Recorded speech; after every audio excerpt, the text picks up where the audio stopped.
Hello 11th class, welcome back on साया commerce classes. सो 11th class मैं आपके सामने फिर हाजिर हूँ अकाउंटेंसी की एक और नई वीडियो के साथ।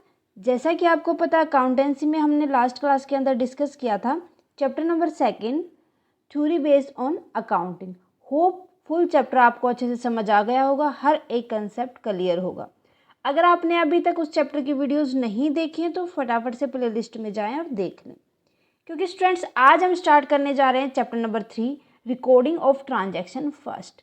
मीन्स अभी तक हमने थ्योरी के बारे में पढ़ा था कि अकाउंटेंसी होती क्या है। जो अब हम अकाउंटिंग करने जाते हैं तो उसके लिए हमें किन किन बातों का ध्यान रखना होता है, क्या कंसेप्ट होते हैं, क्या कन्वेंशन होते हैं, कौन कौन से अकाउंटिंग प्रिंसिपल्स को हम फॉलो अप करते हैं। सो ये थी थ्योरेटिकल बातें। सो जो चैप्टर नंबर 3 है, यहाँ से हमारा प्रैक्टिकल पोर्शन अच्छे से स्टार्ट हो जाता है कि हमें प्रैक्टिकली भी समझना है अकाउंटिंग को जब हम अप्लाई करते हैं। ओके, सो जो चैप्टर नंबर 3 है रिकॉर्डिंग ऑफ ट्रांजैक्शन, ये फर्स्ट पार्ट है हमारा। इसके अंदर हमें सबसे पहले डिस्कस करना है अकाउंटिंग इक्वेशंस को। मीन्स अकाउंटिंग इक्वेशन क्या होती है ये समझेंगे। देन उसके बाद हम समझेंगे कि जो डबल इफेक्ट आता है अकाउंटिंग इक्वेशन को, हम प्रैक्टिकली समझेंगे कि हम ट्रांजैक्शन को किस तरीके से अप्लाई करेंगे। Okay, so let's start students. सबसे पहले हम बात करते हैं कि इस चैप्टर को पढ़ने के बाद हमें समझ क्या क्या आएगा, किन किन चीज़ों के एबल हो जाएंगे। सो पहले तो हमें आ जाएगा कि how to prepare accounting voucher, कि हमें अकाउंटिंग वाउचर कैसे तैयार करेंगे। उसके बाद apply accounting equation to explain the effect of transaction, हम अकाउंटिंग इक्वेशंस को अप्लाई कर पाएंगे जितनी भी ट्रांजैक्शन है उनके इफेक्ट को दिखाने के लिए। Then record transactions using rules of debit and credit, कि हमें डेबिट और क्रेडिट को रूल को फॉलो अप करते हुए ट्रांजैक्शन करनी आ जाएंगी। Record transaction in journal and their subsidiary books, इसी चैप्टर के अंदर हम जर्नल के अंदर एंट्री करना सीख लेंगे और अदर सब्सिडरीज बुक को तैयार करना सीख लेंगे। ओके, ये था हमारा जो ये चैप्टर नंबर 3 है इसको पढ़ने का पर्पज़। ओके, सो देखते हैं meaning of accounting equation.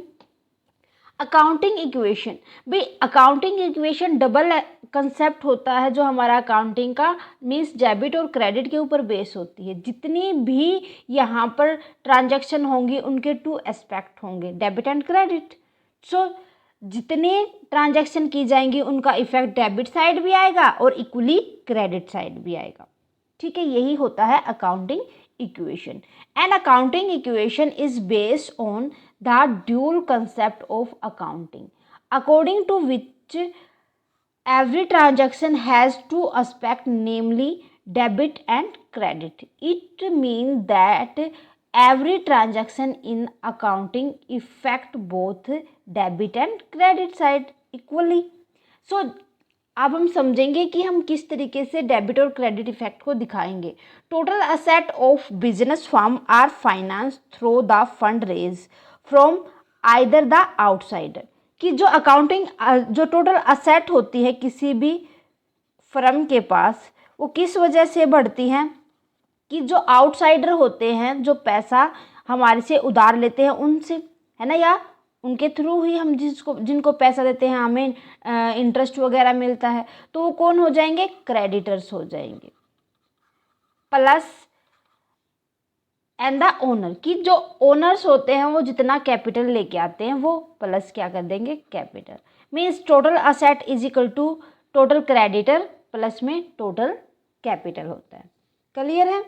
Then इसके बाद according to business entity concept, business is separate legal entity from its owner, thus the amount invested by the owner is the business is liable of the business is called capital। कि हमने एक business entity concept पढ़ी थी जिसके अंदर हमने पढ़ा था कि ओनर होता है और जो एक बिजनेस होता है वो उन दोनों की अलग से लीगल एंटिटी होती है। ठीक है, उनकी अलग से पहचान होती है, तो इसीलिए जितना भी ओनर कैपिटल लेके आता है वो उसकी लायबिलिटी उसी के अकॉर्डिंग इंक्रीज होती हैं। So accounting equation does refer to the equation in which total asset is always equal to total liability. So total liability किसके इक्वल हो जाएंगी, टोटल असेट के इक्वल हो जाएंगी। दैट मीन क्या हो जाएगा, कैपिटल प्लस में लाइबिलिटीज। कि जितनी उसने कैपिटल लगाई है और प्लस कर देंगे जितनी उसको लायबिलिटी मिली है, वो क्या हो जाएगा, असेट्स के इक्वल हो जाएगा। क्लियर है। नेक्स्ट देखो, सो एनालाइज ऑफ बिजनेस ट्रांजैक्शन। अब हमें बिजनेस ट्रांजैक्शंस को यहाँ पर हमें एनालाइज करना है। Analyse of business transactions. Business transaction में affect either both side of the equation or one side of the equation but the ultimate effect must be equal on the both side। कि भाई जितनी भी transaction की जाती है उनका effect दोनों साइड भी हो सकता है और वन साइड भी हो सकता है, बट अल्टीमेट इफेक्ट जो देखते हैं, जो मोस्टली इफेक्ट होता है वो बोथ साइड ही आता है। All the affect are as follows. भाई आज जो हम करेंगे, हम देखेंगे बोथ साइड जो इक्वेशन, जो डेबिट और क्रेडिट दोनों साइड इफेक्ट डालती हैं, खाली उन्हीं ट्रांजैक्शन को पढ़ेंगे। नेक्स्ट क्लास के अंदर हम पढ़ लेंगे जो ओनली वन साइड इफेक्ट हमें दिखाती हैं। ठीक है। सो फर्स्ट वन देखो, transaction affect both side of equation. First one is commenced business with cash ₹3 lakh. भाई कोई भी एक बिजनेस स्टार्ट किया है 3 लाख कैपिटल के साथ, दैट मीन क्या हो जाएगा, हमारे पास टोटल असेट कितने की हो जाएंगी, टोटल असेट की बात करें तो टोटल असेट्स हो जाएंगी हमारे पास 3 लाख की। और ये 3 लाख की असेट बनी कैसे है कि एक बिजनेस स्टार्ट हुआ, कैश लगाया था उन्होंने, तो कैश के रूप में तो असेट आ जाएंगे। अब उस बिजनेस के पास कैपिटल कितनी हो जाएगी, कैपिटल की अगर बात करें तो कैपिटल हो जाएगी उस बिजनेस के पास 3 लाख। क्लियर है। इस तरीके से हमें लिखना होता है, इफेक्ट दिखाना है। दैट मीन हमारी असेट साइड इक्वल टू हो गई, capital side means asset debit side होती है हमारी, और जो लायबिलिटी होती है वो क्रेडिट साइड होती है। बैलेंस शीट में डेबिट और क्रेडिट साइड नहीं होती, वहाँ पर लायबिलिटी साइड और असेट साइड होती है। क्लियर है। सो डबल इफेक्ट हमें समझ। Boat goods from Ram ₹30,000 means 3 lakh का तो कैश लेके आए थे, मीन्स कैश से बिजनेस स्टार्ट किया था। अब प्लस 30,000 की उनके पास हो गए गुड्स, दैट मीन क्या होगा, 3 लाख तो इधर जो सेकंड साइड आ जाएगी, हमारी लायबिलिटी साइड आ जाएगी। 3 लाख की तो हम उनके पास कैपिटल हो गई थी, और 30,000 के बन जाएंगे उनके पास क्रेडिटर्स। ओके। नेक्स्ट देखो, sold goods costing 10,000 for cash at 13,000 effect. भाई देखो उसके पास कैश कितना है 13,000। सबसे पहले तो हमारे पास कैश कितना हो जाएगा, 3 लाख ये था और 13,000 ये। गुड्स 30,000 की गुड्स थी उनके पास, उनमें से 10,000 की बेच दी उन्होंने। ठीक है, तो ये बचेंगे कितनी, प्लस 20,000 की। और यहाँ पर 10,000 की बेची कितने में, 13,000 में, मीन्स 3,000 का हो गया इसको प्रॉफिट। जो ये 3,000 का प्रॉफिट होगा ये कैपिटल में ऐड हो जाएगा, 3,03,000। ठीक है। प्लस यहाँ पर देखो 20,000 कि इनके पास, लेकिन जो इनके पास क्रेडिटर थे उनके ऊपर तो कोई इफेक्ट नहीं आएगा, वो तो एज इट इज आ जाएंगे 30,000, दोनों साइड इक्वल हो जाएंगी। 3,33,000 और इधर भी 3,33,000। ओके, क्लियर है। सो हमें डबल इफेक्ट दिखाना है यहाँ पर। नेक्स्ट है पेड टू क्रेडिटर। क्रेडिटर्स को पेड किए इन्होंने 20,000। भाई क्रेडिटर कितने के थे हमारे पास, 30,000 के थे, सो 20,000 हमने उनको पे कर दिया, है ना। सो पे करेंगे तो इनको हम माइनस कर देंगे, 20,000 पे किए इनको, तो ये किस में से माइनस हो जाएंगे, ये माइनस हो जाएंगे जो हमारे पास 3,13,000 का जो कैश था, इनमें से 20,000 ये माइनस हो जाएंगे। ओके, बट जो हमारे पास 20,000 का गुड्स बची थी उनके ऊपर तो कोई इफेक्ट नहीं आएगा, और जो 3,03,000 का जो क्रेडिटर थे उनके ऊपर भी नहीं, सॉरी लाइबिलिटी जो कैपिटल थी उसके ऊपर भी कोई इफेक्ट नहीं आना। अब ये 20,000 यहाँ पर जो ये 30,000 है यहाँ से कम कर देंगे, क्रेडिटर्स को पे कर दिए ना।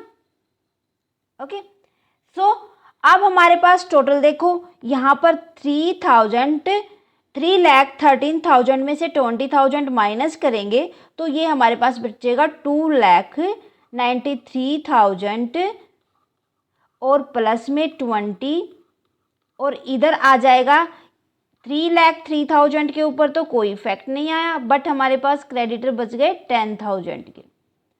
ओके, सो ये हो जाएगा 3,13,000, इनको ऐड करेंगे तो ये हो जाएगा 3,13,000। समझ आ गया? नेक्स्ट देखो, अब हमें जो नेक्स्ट ट्रांजैक्शन करनी है वो रिलेटेड टू एक्सपेंसेस है, कि हमने खर्चा किया है। तो जहाँ पर हम खर्चा करते हैं तो वो ओनर के थ्रू ही होता है, क्योंकि ओनर तो अलग होता है, तो वो रिस्क से निपटने के लिए या कुछ भी जो खर्चा करता है वो उसका खुद का होता है ना, तो वो उससे ही रिलेटेड हम करेंगे। मीन्स यहाँ पर क्या रखा है कि रेंट पेड टू 5,000 का रेंट पेड किया, तो जो रेंट पेड करेगा 5,000 का वो अपने कैश में से ही करेगा, है ना। तो कैश में से उसने कितना पेड कर दिया, 2,93,000 में से उसने 5,000 रेंट के पेड कर दिए, बट उसके पास अभी भी 20,000 की तो गुड्स बाकी हैं। और इधर जो ये 3 लाख, अब कैपिटल कम होगी ना 5,000 में से, 1,000 से, क्योंकि रेंट पेड किया है उसने, प्लस में 10,000 जो क्रेडिटर बचे हैं। दैट मीन अगर इनको माइनस करेंगे तो ये कितना आ जाएगा, 2,88,000 प्लस में 20,000 के जो क्रेडिटर वो सेम रहेंगे। इधर 3,03,000 है, इसमें से अगर हम माइनस करेंगे तो ये बचेगा 2,98,000 प्लस में 10,000 के क्रेडिटर। ठीक है, तो इस तरीके से हमें इनकी ट्रांजैक्शन करनी थी। नेक्स्ट देखो, नेक्स्ट हो जाएगा ट्रांजैक्शन रिलेटेड टू इनकम। भाई इनकम से रिलेटेड ट्रांजैक्शन देखनी है हमें। अगर इनकम से रिलेटेड ट्रांजैक्शन देखनी है तो उसके लिए हमें ये देखना होगा कि जो इनकम और प्रॉफिट होता है वो ओनर के लिए रिवार्ड होता है, क्योंकि वो जब उसने रिस्क लिया होगा उन्हीं वजह से प्रॉफिट होता है उसको, या इनकम जनरेट होती है, तो उसका जो इफेक्ट दिखेगा हम उसको कैपिटल के अंदर एडिड कर देंगे। जैसे हमने एक्सपेंसेस को माइनस किया था तो यहाँ पर हम कैपिटल के अंदर इनको ऐड कर देंगे। ठीक है, सो देखो, कमीशन रिसीव्ड ₹8,000, 8,000 का कमीशन रिसीव हुआ। सो 8,000 का जो कमीशन रिसीव हुआ है वो हमें ऐड करना होगा। हमारे पास कैपिटल कितनी आ गई थी, 2,96,000। ठीक है, नहीं 2,88,000, 2,88,000 हमारे पास कैपिटल आई थी, और इसके अंदर हमें 8,000 जो कमीशन रिसीव हुआ वो ऐड कर दिया। हमारे पास 20,000 की गुड्स बाकी थी।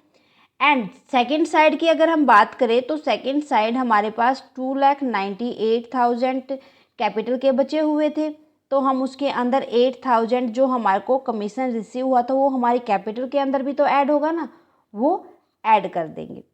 क्लियर है? देन हमारे पास 10,000 के क्रेडिटर बाकी थे, वो भी हम राइट डाउन कर देंगे। क्लियर है? इसके बाद हमें देखना है कि ये तो था हमारे पास कि हमारे को कमीशन रिसीव हुआ है। ओके, सो अब कुछ ऐसा भी होता है कि जो हमारी ट्रांजैक्शन होती है वो अक्यूर्ड और अकाउंटिंग इनकम से रिलेटेड भी होती है। कुछ ट्रांजैक्शन कैसी होती है, अक्रूड और आउटस्टैंडिंग इनकम। ठीक है, मीन्स हमने कमा ली बट हमें अभी तक रिसीव नहीं हुई है। सो इस टाइप की जो इनकम होती है उनको हम एडिड बैक कर देते हैं कैपिटल में, बट वो अभी तक हमें रिसीव नहीं हुई है, तो उनको असेट साइड जो हम दिखा के चलते हो एक्रूड इनकम में दिखा के चलते हैं। दैट मीन उनका यही मान के चलते हैं कि इसी फाइनेंशियल ईयर के अंदर हमें वो रिसीव हो जाएंगे। ठीक है, सो जो इसके लिए फर्स्ट होता है, मान लो कि हमारे को अक्रूड इनकम है। फर्स्ट देखो, एक्रूड इंटरेस्ट लगा के चलो, इंटरेस्ट भी तो क्या होता है, इनकम के अंदर ही आता है ना। सो ₹10,000, 10,000 रुपये का एक्रूड इनकम है। दैट मीन हमारे पास जो कैपिटल थी वो कितनी थी यहाँ पर 2,96,000 है ना। और यहाँ पर हमारे पास ये आ गई थी 3 लाख प्लस में 20, इधर आ गई थी ये 2,98,000 प्लस में 8 3,06,000 एक्रूड इनकम है। तो अभी को तो ये मान के चलेंगे कि हमने इसको रिसीव किया है ना।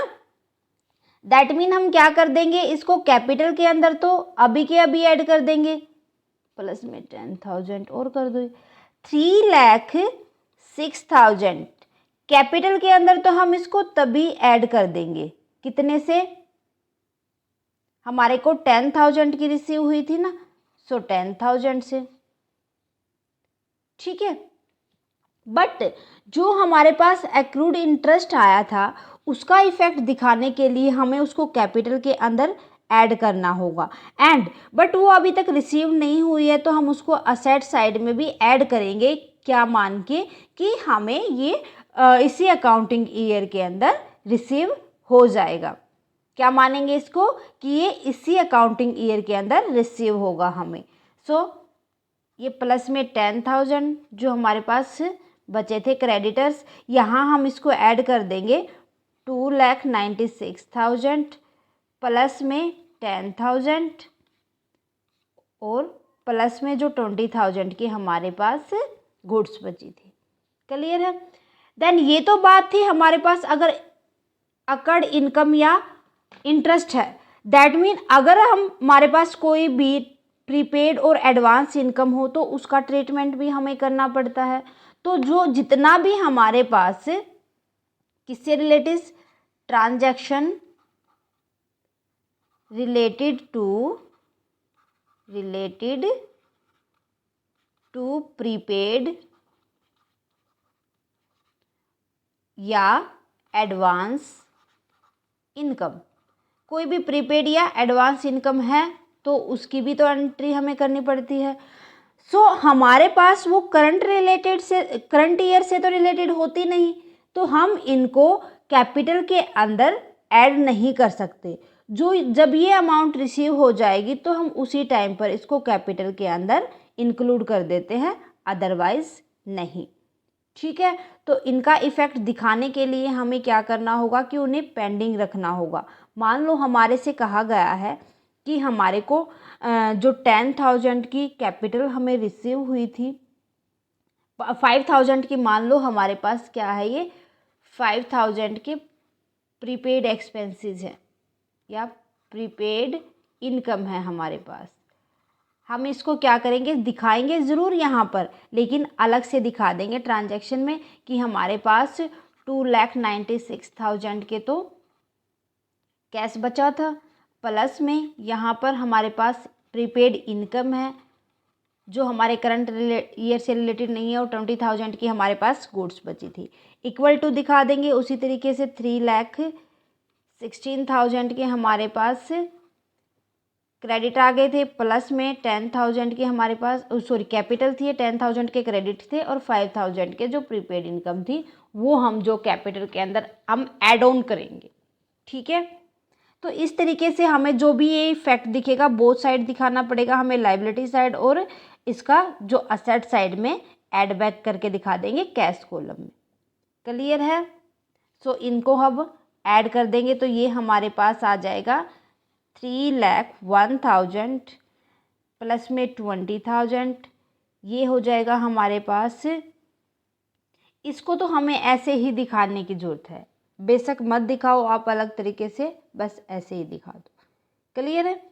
तो इस तरीके से जो हमारा बोथ साइड इफेक्ट आता है वो हम जितने भी ट्रांजैक्शन करते हैं वो हमने समझ लिया।